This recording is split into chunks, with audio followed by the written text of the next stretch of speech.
During the February session of the UN Human Rights Council, the Geneva Center for Human Rights Advancement and Global Dialogue and the Permanent Mission of Algeria organized this exhibition and panel discussion on the theme Veiling, Unveiling, the Headscarf in Christianity, Islam and Judaism.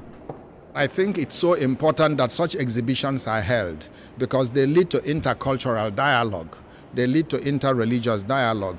They lead us to talk to one another, to share our common values and to see our differences also. We are all different. And this intercultural exchange makes us really who we are and encourages and even opens our heart larger to a universal and global friendship and brotherhood where we respect the differences, accept the differences, and also complement one another.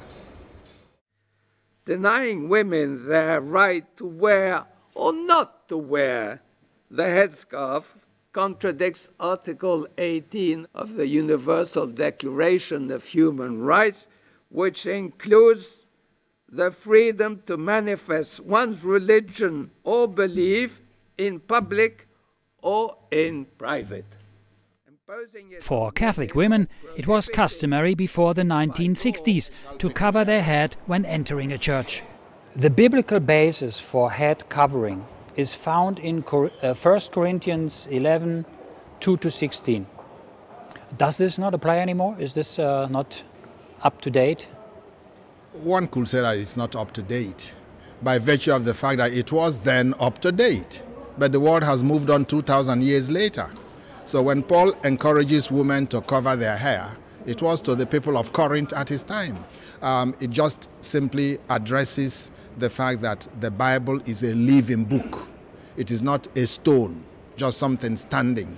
And religions must therefore also be living practices that take in every generation, every thought, philosophical opinions to be au courant, to be up to date. You know, that's a good example for why we need the teaching office of the church to interpret the Bible, the scriptures, not just take them as they are, but to interpret them. Exactly, and why you have the magisterium, that's what we call it, is that the magisterium uses historical knowledge, theological, biblical, anthropological, even scientific knowledge to look at the people of each time and generation, take the central message of a biblical passage and interpret them in the life of those people. And that's Vatican II, to consider the signs of the times and interpret them in the light of the gospel.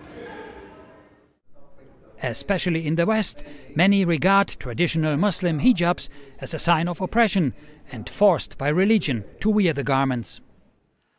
The problem as voiced by many protesters is not this headscarf as a garment, but the legal obligation to have to wear it.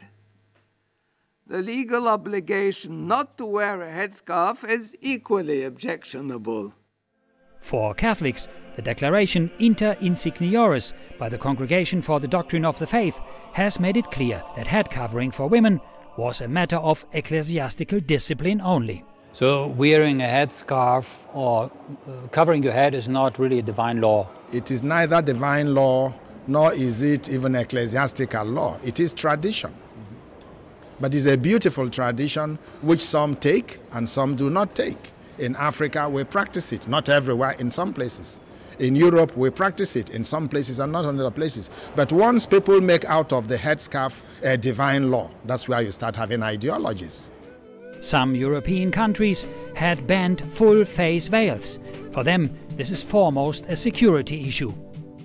Well, the arguments Europe may bring in is one, security, and that might be true because we live now in an era of terrorism and people may use such opportunities, but that's not principally terrorism. It's not just about terrorism, it's just about having an open culture. As stated in an advertisement used by Lakeridge Health, a community-based hospital in Ontario, Canada, that illustrated the management's attitudes towards their female staff. They said, "We don't care what's on your head, we care what's in it." The exhibition and panel countered misconceptions, deconstructed stereotypes, and presented the headscarf as a bridge between cultures and religions.